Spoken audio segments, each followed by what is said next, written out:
Hola a todos, bienvenidos a un nuevo podcast de oportunidadesenbolsa.com y hoy en este nuevo podcast voy a compartir con ustedes lo que me hubiera gustado saber cuando empecé a invertir en bolsa. Es un podcast en el que me voy a mojar, voy a hablar muy claro y vamos a tocar varios temas. No voy a entrar en profundidad en cada tema, ya que se extendería mucho el podcast. En otros podcasts nos lo pueden poner en los comentarios y añadiremos en profundidad cada tema de los que vamos a tocar, pero de lo que estoy convencido es que después de este podcast, ya sean principiantes o ya sean expertos, van a tener una visión distinta sobre la inversión en bolsa que sin duda creo que les va a ayudar muchísimo a conseguir el éxito como inversores. En primer lugar, lo que nos pasa a la mayoría cuando empezamos a invertir. Pues nos vamos a los medios de comunicación y empezamos a absorber grandes cantidades de información leyendo todos los medios de comunicación financieros, no financieros, prensa internacional, noticias macroeconómicas, noticias microeconómicas. Empezamos a coger el máximo de información para intentar, no sé cómo, a partir de ahí tomar ciertas decisiones. Ahí hay el primer error, porque te llenas tanto de información que te llegas a volver loco y al final, que si el Banco Central Europeo, que si el Banco de Inglaterra, que si la Reserva Federal, que si el Banco de Japón, la guerra en tal sitio, en el otro, y la inflación. A tal empresa le está pasando esto, al determinado sector, que la nueva tendencia, cada año, cada mes hay nuevas noticias que te van invadiendo a la cabeza y al final te resulta prácticamente imposible liderar adelante una idea de inversión y tomar decisiones con tanta información. Y a esto, del exceso de información, hay que sumarle el sensacionalismo de la prensa. Es decir, la prensa, para captar información, y esto está demostrado con psicólogos que han publicado libros que han sido premios Nobel de Economía, que capta más la atención las noticias negativas que las positivas. Y cuando vemos una noticia negativa, tendemos a clicar o visitar ese portal o ese medio de comunicación, ya que nos llama más la atención. Y nosotros lo hemos probado en los podcasts. Nosotros podemos crisis, gran recesión, viene un gran desplome, por poner unos ejemplos. Lo normal es que la gente le llame más la atención porque el miedo llama a la acción y las personas acostumbramos a leer toda esta serie de noticias negativas. Si además de toda esta cantidad de información que hemos hecho al principio, le sumas que vas a leer más noticias negativas que positivas, a largo plazo tu mentalidad, tu manera de ver las cosas siempre va a ser muy negativa. Y esto no te va a permitir invertir correctamente y a largo plazo. Y aquí nos vamos a otro factor, ¿no? Es decir, hemos dicho exceso de información, sensacionalismo en los medios de comunicación y esto ya te limita mucho como inversor. Y de aquí, ¿cuál es el consejo? Reduce la cantidad de información y decide qué información realmente es importante como inversor. No digo que no leas prensa, la has de leer, la has de tener en cuenta, pero ten en cuenta que hay mucha prensa o la mayor parte de la prensa, tienden a vender noticias negativas porque ellos viven del número de visitas y con lo cual necesitan captar tu atención. Y luego ten en cuenta que con la perspectiva que vamos a ver al final del podcast, no necesitas tanta información para tomar decisiones como inversor. Y lo iremos viendo a lo largo del podcast. El segundo motor que hace que te confundas cuando empiezas a invertir en empresas cotizadas. Porque decimos invertir en bolsa, pero realmente tú no inviertes en bolsa, tú inviertes en empresas que cotizan en bolsa.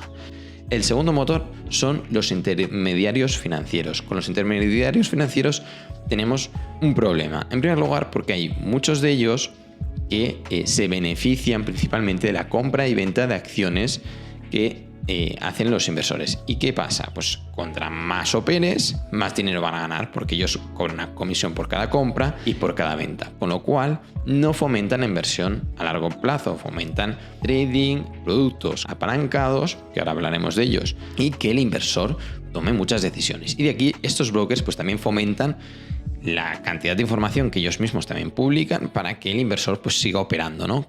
Paralelamente a estos brokers, hay otra información que publican comunicadores especializados que son los analistas. Los analistas de los bancos de inversión que están todo el día poniendo notas sobre las compañías que cotizan en bolsa. Bien, por un lado tenemos los brokers, que son los intermediarios financieros que están interesados en que tú hagas compras y ventas el mayor número posible de veces al mes, incluso a la semana, incluso al día, para sacarte comisiones de esas compraventas. Y luego hay todos estos analistas de las grandes firmas de inversión que van poniendo nota. Hay que tener en cuenta que estos analistas nunca se mojan demasiado. ¿Por qué? Porque perderían su trabajo. Es decir, un analista nunca te va a decir que esta empresa tiene un potencial de por 5 o por 10. ¿Por qué? Porque lo que quiere es mantener su trabajo. ¿Y qué hacen ellos? Van poniendo notas en función del movimiento del precio. Más allá de lo que ellos crean sobre la compañía, ellos, si más o menos los precios ven que van a ir subiendo, pues van poniendo notas sobre ponderar o comprar, etc. Pero no ponen notas negativas. Y cuando las cosas empiezan a ir mal, empiezan a salir noticias malas en prensa y la acción empieza a caer, los analistas empiezan a reducir su nota, no sea que se estén perdiendo algo, no sea que se equivoquen y no sea que pierdan su trabajo. Así que ténganlo en cuenta, las notas de calificación de los analistas financieros no sirven para nada, ¿de acuerdo? Cuidado con el exceso de información, cuidado porque hay más publicadas más noticias negativas que positivas, cuidado con los intermediarios financieros porque fomentan la compra y venta de acciones que a ti no te beneficia, los beneficia a ellos con las comisiones que ellos cobran, y cuidado con estos analistas financieros que publican estas notas y estas recomendaciones sobre las compañías porque ellos lo que están haciendo es mantener su trabajo y no dar información de calidad. Además de todos estos intereses, hay productos financieros que hemos de evitar. Los productos financieros como inversores de largo plazo, no especuladores, que no voy a entrar en detalle en este tema porque sería muy extendido, son todos aquellos productos que lleven apalancamiento, ya sean CFDs, opciones, futuros, warrants y cualquier nombre que les pueda inventar de ahora en adelante, son productos que como inversores de largo plazo hemos de evitar. En primer lugar, por su elevado apalancamiento, y el apalancamiento, como dice Warren Buffett, es una bomba de destrucción masiva. Gran cantidad de inversores que pierden mucho dinero en bolsa es porque han apalancado sus cuentas y no tienen margen de seguridad cuando hay correcciones y con lo cual lo acaban perdiendo todo. Luego además hay que tener en cuenta que muchas de estas operaciones tienen plazos y el tiempo no corre a tu favor, corre a favor del producto financiero, con lo cual lo más probable es que si no tomas una decisión acertada en el timing correcto, cosa que el timing, que luego hablaremos, es imposible de predecir, lo más probable es que acabes perdiendo grandes cantidades de dinero. No intentes ganar dinero, grandes cantidades de dinero, invirtiendo en bolsa, apalancando tus cuentas. Lo que vas a hacer va a ser acelerar tu camino a que tu cuenta acabe a cero. Como dice Warren Buffett, evita a toda costa el apalancamiento y con lo cual evita, sobre todo si estás empezando y seguramente para siempre, los productos apalancados. ¿Qué otros productos hay? Porque hay más productos. Hay productos orientados al inversor de largo plazo, pero hay que estudiarlos con detalle. Si nosotros somos inversores de largo plazo, habremos descubierto que una solución para invertir y no romperse demasiado la cabeza y no tener que estudiar demasiado las compañías es invertir en fondos de inversión, ya sean fondos de gestión pasiva o fondos de gestión activa. Empecemos con los fondos de gestión activa. Muchos de ellos dicen que siguen la filosofía de Warren Buffett. Y aquí vamos a decir una verdad como un templo. Eso es imposible, porque Warren Buffett no gestiona un fondo de inversión. Warren Buffett es un empresario. Tiene una empresa que lo que hace es invertir en compañías con el capital de la propia compañía. No hay conflicto de intereses entre los accionistas de la sociedad de holding de Warren Buffett, que es Berkshire Hathaway, y él. ¿Por qué? Porque él también es accionista de Berkshire Hathaway. Los gestores de fondos ganan dinero en proporción a la cantidad de fondos gestionados. Ellos viven de las comisiones que cobran de los inversores que depositan el dinero en sus fondos de inversión.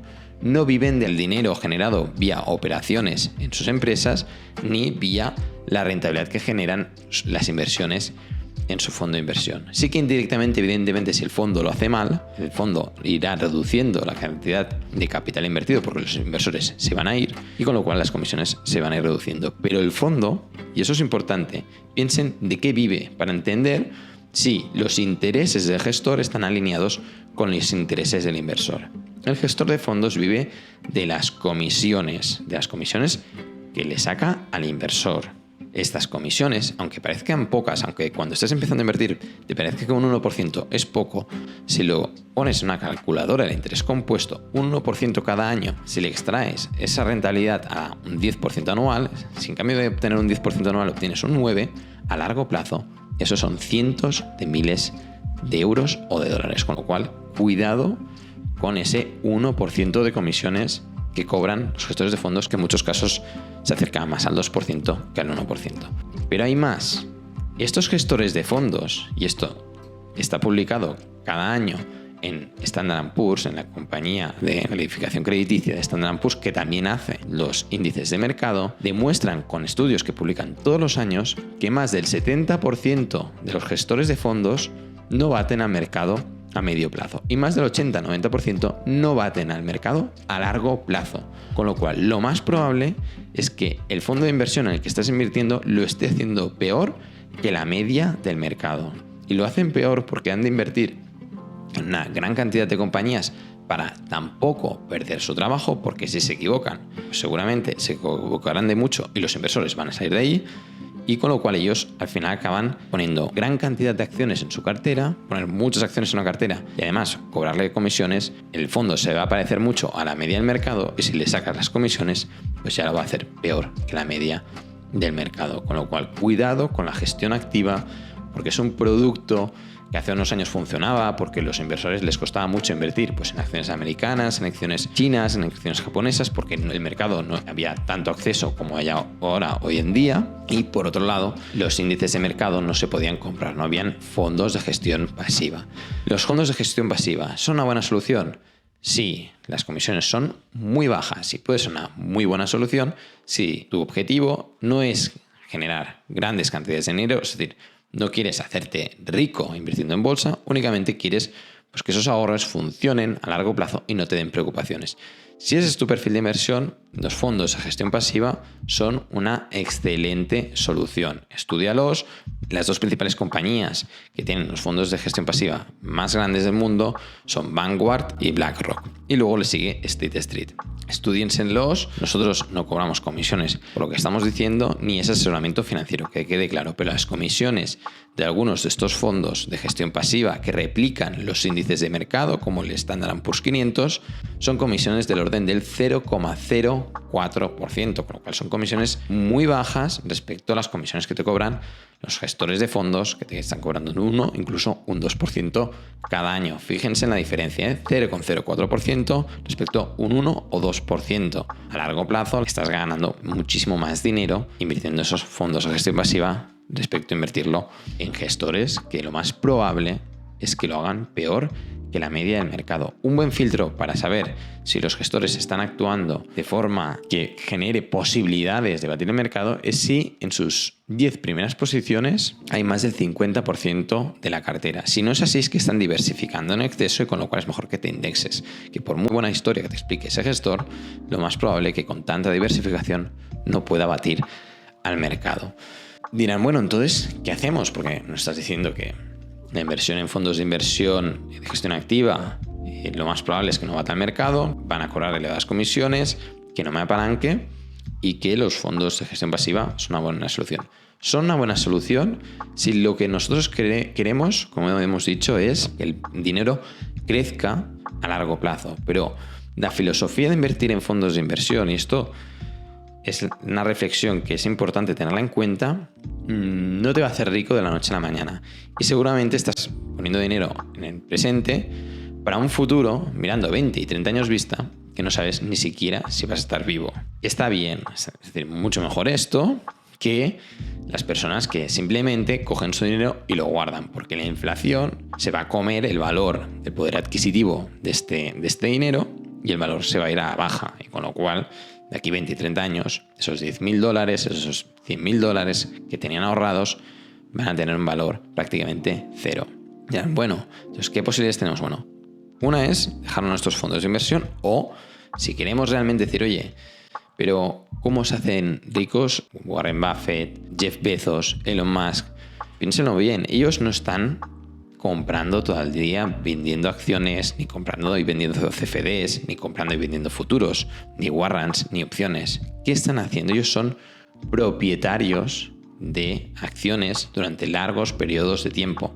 Y son propietarios, las grandes fortunas se han creado cuando son propietarios de una empresa pequeña que con los años se ha ido haciendo grande, más grande, más grande. Y al hacerse más grande, no solo crecen sus activos y sus ventas, también sus beneficios y el valor de la compañía. Y cuando crece el valor de la compañía, pasa de facturar 1 a facturar 100 y de facturar 100 a facturar 1000, el valor en su cotización en bolsa también se incrementa porque el valor de la compañía crece sustancialmente. Vamos a ver un par de ejemplos para que lo entiendan. Sale a bolsa Amazon, año 97, una empresa pequeña, hacía portadas cuando salió a bolsa, ya era revolucionario el plan de Jeff Bezos. Si hubieras invertido en la salida a bolsa de Amazon de 1997 $10.000, a día de hoy tendrías 17 millones de dólares. A pesar de que la empresa subió muchísimo durante los primeros años y luego se desplomó cerca de un 80-90% durante la crisis.com, durante el gran estallido de la burbuja.com, si aún así tú no hacías nada porque creías en ese proyecto empresarial, y que estamos entrando en el foco en cómo ver la inversión en bolsa, si tú no hacías nada y creías en ese proyecto empresarial y no vendías tus acciones, ahora mismo tendrías 17 millones de dólares. Y por el camino, hace ya años, por ejemplo en el año 2007, ya tenías 600.000, es decir, de esos 10.000 ya tendrías 10 años más tarde 600.000. Y en el año 2014, por poner un ejemplo, tendrías 2.600.000, es decir, que tu patrimonio realmente estaría creciendo. Y dices, bueno, ¿y qué hubiera hecho un índice de mercado como el Standard & Poor's 500? Pues si hubiéramos invertido en el Vanguard 500 que replica el Standard & Poor's 500, esa inversión de $10.000 en el año 97 ahora mismo serían $78.000. De $10.000, $78.000. No está mal, no está nada mal, pero fíjense la diferencia. $78.000 invirtiendo en un índice de mercado respecto a $17.745.000 invirtiendo en Amazon. ¿Realmente quieres tenerlo todo en fondos de gestión pasiva? Vamos a darle otro punto de vista. ¿Realmente crees en la vida eterna? Porque yo no. ¿Es sensato invertir únicamente en índices y no tener acciones que te den la posibilidad en compañías que quizás, una vez estudiadas, puedan incrementar tanto en valor? Y no estés pensando en invertir ahora en Amazon, porque Amazon ahora ya es gigante. Has de pensar en invertir en compañías que todavía son pequeñas, pero que realmente tienen un potencial de hacerse muy, pero que muy grandes. Y has de entender la cultura empresarial, quién es el director, quién es el fundador, cuál es el proyecto de la empresa a largo plazo. Y Jeff Bezos lo escribía en sus cartas anuales a los accionistas todos los años. La visión de Jeff Bezos estaba en el 97, estaba en el año 2000 y estaba en el año 2003. Renunciar a este tipo de inversiones, renunciar a invertir en empresas concretas con un gran potencial de revalorización, pero cuando hablamos de potencial de incremento de valor, no estamos pensando en el incremento de valor del precio, estamos pensando en el incremento del valor de las empresas de las cuales somos propietarios.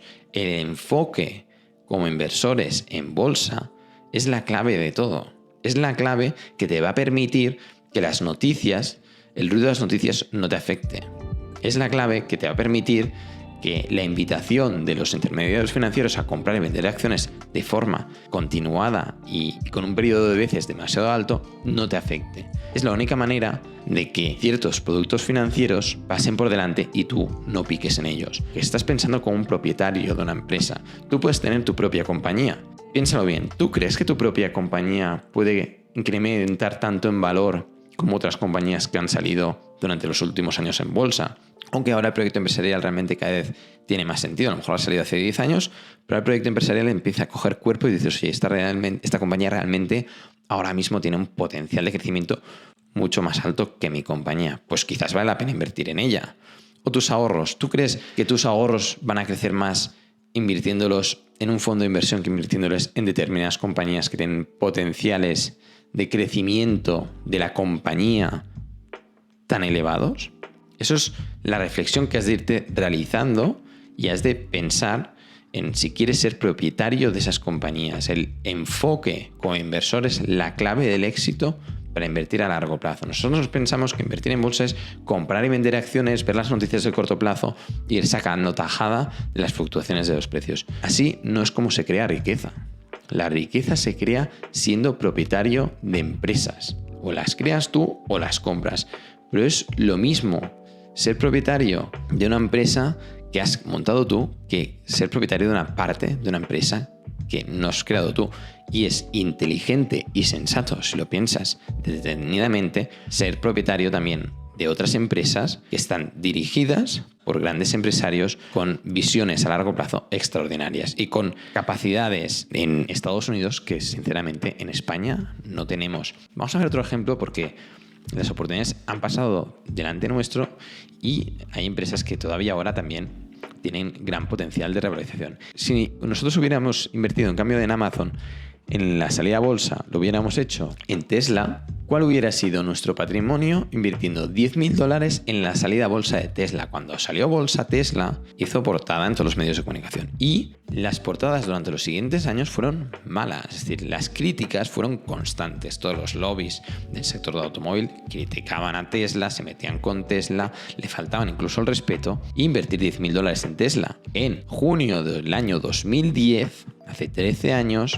Ahora mismo tendrías de esos $10.000 $1.260.000. De $10.000, 10.000, no estamos hablando de $100.000, ahora estamos hablando de $10.000. Ahora, 13 años más tarde, tendrías $1.264.000. ¿Y si lo hubieras invertido en un fondo indexado? Pues en el año 2010, que estamos hablando, que el año 2010 era un año muy bueno para invertir en fondos indexados porque veníamos de la gran corrección de la crisis financiera, es decir, que los fondos indexados, los índices de mercado están muy bajos, con lo cual la rentabilidad ha sido muy buena porque venías de una gran corrección del mercado. De esos $10.000, ahora mismo tendrías $50.000. Y esto sin tener en cuenta la inflación. Pero, ¿$50.000 o $1.260.000? ¿Qué prefieres en 13 años? Y dices, bueno, pero es que es muy arriesgado invertir en pocas compañías. Bueno, pero si tú inviertes en 10 compañías, 20 compañías, 5 compañías, solo que aciertes en una, no hay rentabilidad que compense de cualquier fondo de inversión pasiva o gestión activa la rentabilidad que vas a obtener en esas compañías. Mi recomendación sincera y personal es que, teniendo en cuenta que no tengo la vida eterna y no sé cuándo me voy a morir, yo prefiero asumir el riesgo de invertir en ciertas compañías que están bien dirigidas, que están gestionadas por CEOs que también son propietarios de la misma compañía, y con lo cual tenemos los intereses alineados, que eso es importantísimo. Elon Musk tenía la mayor parte de su patrimonio en Tesla, la otra lo tenía en SpaceX cuando salió a bolsa. Estaba skin in the game en toda regla, o Tesla iba bien o se arruinaba, y es Elon Musk, y lo tenías ahí. Jeff Bezos tenía todo su patrimonio en Amazon, todo.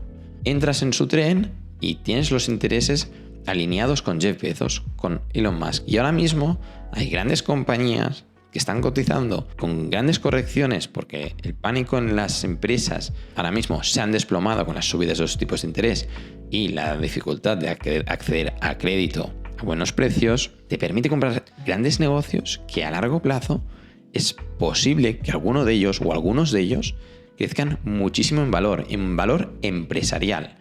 Graham, en el libro El inversor inteligente, que tanto le gusta a Warren Buffett, una de las diferencias que más claras explica en el libro es aprender a diferenciar entre valor y precio.